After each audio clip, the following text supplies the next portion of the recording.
فبراير 2 عام 2008 شهر فبراير شهر مارس 2008 قامت إسرائيل بغزو الجزء الشمالي من قطاع غزة. الجزء الشمالي ومن يعرف فلسطين يعلم أنني أتحدث عن جباليا، مخيم جباليا وبلدة جباليا، قرية بيت حنون، قرية بيت لاهيا. مكثت إسرائيل من 5 إلى 7 أيام في شمال القطاع. في ال5 أو 6 أيام اللي مكثت فيها في شمال القطاع قتلت بالضبط 164 مدني فلسطيني. والمتابع الأخبار يعرف ما حدث. من بين 164 مدني فلسطيني قتل 64 طفل تم استهدافهم في وضح النهار. أنا كنت موجود في قطاع غزة، رأيت طائرات الأباتشي المصنوعة في الولايات المتحدة الأمريكية، ورأيت طائرات الF-16 والF-15. في ذلك الوقت لم تستخدم إسرائيل قنابل الفوسفور، ولكنها استخدمت طائرات الF-16. وأنا أتحدث لأن أنا اشتغلنا على فيلم وثائقي عن مجموعة من الأطفال الذين استهدفوا في شهر فبراير مارس 2008 من قبل إسرائيل.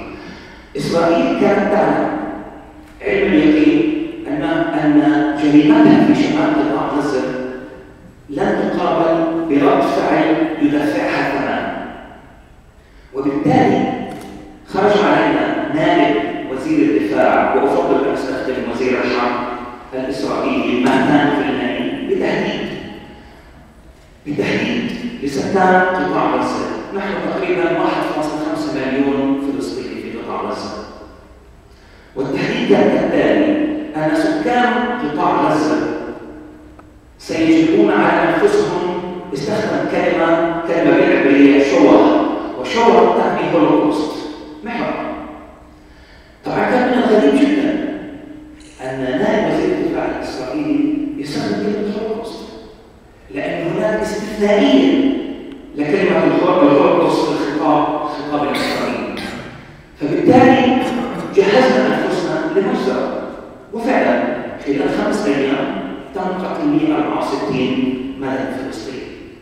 الآن السؤال الذي تساءله معظم سكان قطاع غزة انه فعلا خلال 5 أيام، يعني عادة ما يحصل انه فرض الحصار في عام 2006 ما بعد الانتخابات الديمقراطية التي حصلت عام 2006، وبسبب الاختيار الذي حصل، وانا لا اتطرق للخلافات الفلسطينيه لانني مستقل واركز على الاجماع الفلسطيني، ولكن احد الاسباب الرئيسيه في فرض الحصار طبعا الخيار الديمقراطي اللي حصل عام 2006 وفرض الحصار على قطاع غزه وعزلت قطاع غزه.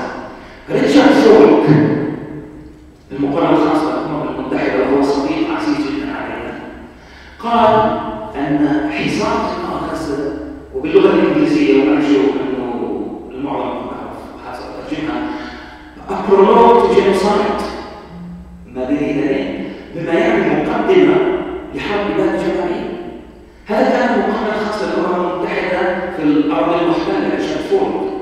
إيلان بابي المؤرخ الاسرائيلي المعادي للصهيونيه ومؤلف كتاب Ethnic Cleansing of Palestine التطهير العرقي الفلسطيني، والذي يعتمد فيه على الارشيف الاسرائيلي لاثبات ان ما حصل عام 1948 هو عمليه تطهير عرقي ممنهجه للشعب الفلسطيني.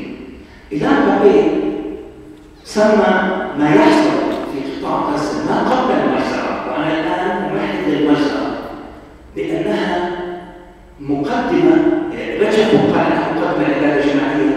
إيلان بابي قال انها سلو موشن جينوسايد، هي عمليه اباده جماعيه بطيئه.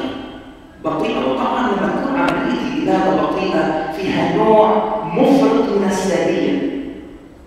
الساديه، لانه لحتى الان عدد المرضى في قطاع غزه الذين استشهدوا بسبب الحصار المفروض على قطاع غزه ولم يسمح لهم بالعلاج في مستشفيات الضفه الغربيه او حتى المستشفيات الاسرائيليه او المصريه تعدى 500 مريض. والان وانا اتحدث معكم بعرف وانا علم اليقين ان هناك مرضى في مستشفى الشفاء يحتضرون مرضى السرطان، المرضى الذين يحتاجون لغسيل الكلى. وكأن هذا لم يكفي، وطبعا لم يكفي لأن هذا لم يحكمه.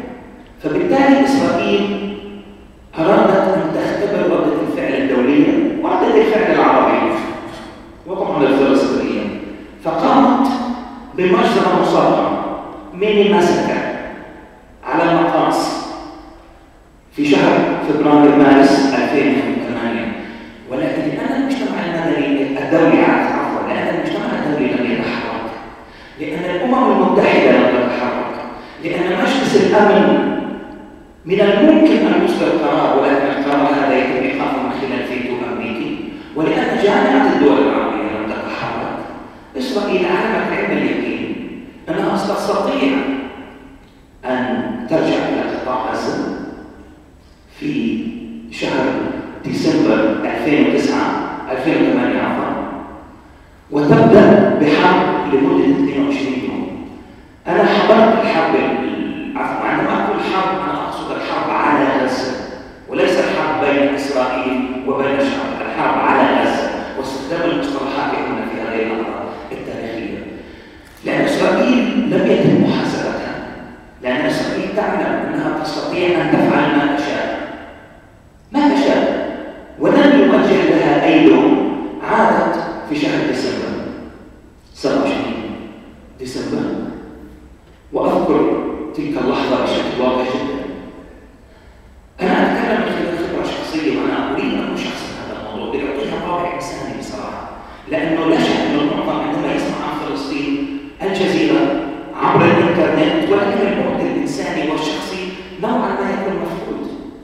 وبالتالي أنا أصر على الحديث عن قطاع غزة من منطلق شخصي.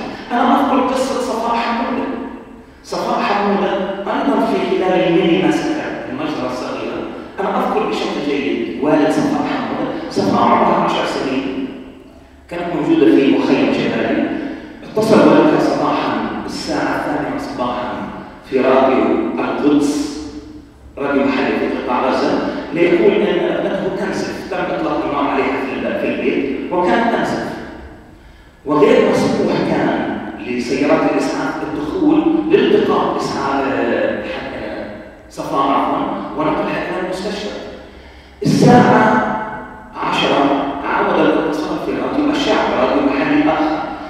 سيارات الإسعاف التابعة للأونروا، منظمة الغوث الدولية التابعة لليونايتد نيشنز الأمم المتحدة، منعت. سيارات الإسعاف التابعة للهلال الأحمر الفلسطيني منعت.